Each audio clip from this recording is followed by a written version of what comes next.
Oke, jadi ada yang nanya tadi itu kan kenapa dengan tubuhnya dari si Rose Oriana. Ya, pada episode ke-14-nya itu sendiri kita diperlihatkan dengan keadaannya si Rose yang sedang berlatih seni pedangnya ya, dan di sana tuh diperlihatkan bahwa si Rose ini tuh sedang mengalami sesuatu terhadap tubuhnya. Ya, Rose berlatih pedang di sini tuh bukan untuk yang namanya itu mengikuti acara dari festival Dewa Perang, melainkan untuk kesiapan dirinya sendiri untuk bisa yang namanya itu menyerang tunangannya yang ternyata tuh telah memperalat ayahnya, si Raja Oriana. Nah, hal ini tuh disebabkan oleh tanda-tanda kutukan yang ada di tubuhnya si Rose Oriana itu sendiri yang udah mulai bereaksi.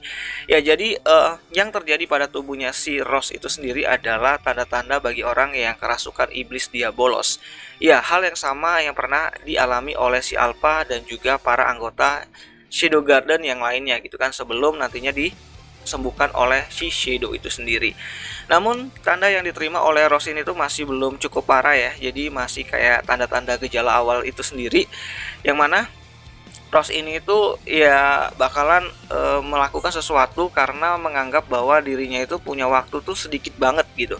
Jadi dia bakalan gunain waktunya yang sedikit itu untuk yang namanya itu mengkudeta kerajaannya dia sendiri gitu. Karena menurut dia kerajaannya Oriana tuh sudah nggak beres lah gitu dan sudah jatuh ke dalam kendali pihaknya dari kultus Diabolos. Nah, nantinya Rose akan disembuhkan oleh Shadow ya setelah ia itu berhasil kabur dari pelariannya dari kerajaannya Oriana menuju ibu kota Midgard. Dan hal ini tuh Shadow lakukan hanya untuk melihat bagaimana keteguhan hatinya si Rose untuk bisa mengakhiri tipu daya dari sekte yang ada di kerajaan Oriananya itu sendiri gitu. Serta maksud terselubung ya dari si Cid yang ingin menjadikan Rose itu pemimpin dari kerajaan Oriana. Dan Cid akan diuntungkan akan hal tersebut. Ya tentu saja siapa sih yang nggak bakal mendapatkan pinjaman uang begitu banyak oleh seorang ratu gitu kan. Namun hal itu tuh disalah-sangkakan oleh Alpha dan para anggota Shadow Garden yang lainnya karena menganggap bahwa Cid itu melakukan hal tersebut ataupun menolong Rose itu untuk membuat kerajaan Oriana itu berada dalam pengawasan Shadow Garden. Ya, jika nantinya Rose akan bergabung ke dalam Shadow Garden, maka kerajaan Oriana akan berada di bawah naungan dari Shadow Garden itu sendiri gitu.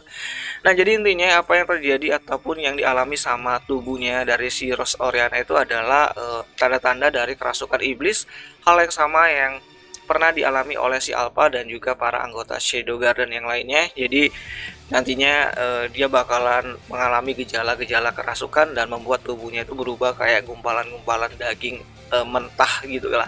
Sebelum nantinya itu ditolong sama si Shadow itu sendiri dan diberikan kekuatan dari magic ungunya gitu.